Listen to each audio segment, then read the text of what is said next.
Nod prosiect Porfa Cymru yw darparu gwybodaeth a chyngor rheoli ar sail tueddiadau tyfu glaswellt gwahanol ardaloedd a gofnodwyd yn ofalus gan y ffermwyr ymroddedig sy'n rhan o'r prosiect.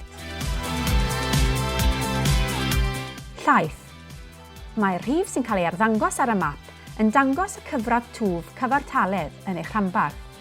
Mae'r seithau'n nodi'r newid mewn twf ar gyfer y rhanbarth o'i gymharu â'r mesuriad blaenorol. Ffermydd prosiect Llaeth. Cyfartaledd tyfiant porfa rhanbarthol dros yr wythnos diwetha. 24 kg o ddeunydd sych fesul hectar y diwrnod. Beef a defaid. Mae'r cyfartaleddau ar gyfer ffermydd beef a defaid i fyny yn y mwyafrif o ranbarthau o'r mesuriadau diwethaf. Ffermydd prosiect beef a defaid. Cyfartaledd tyfiant porfa rhanbarthol dros yr wythnos diwetha.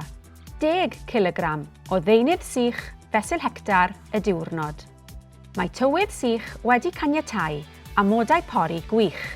Fodd bynnag, mae cyfraddau twf glaswellt yn dal yn is na'r cyfartaledd ar gyfer yr adeg hon o'r flwyddyn ar lawer o ffermydd.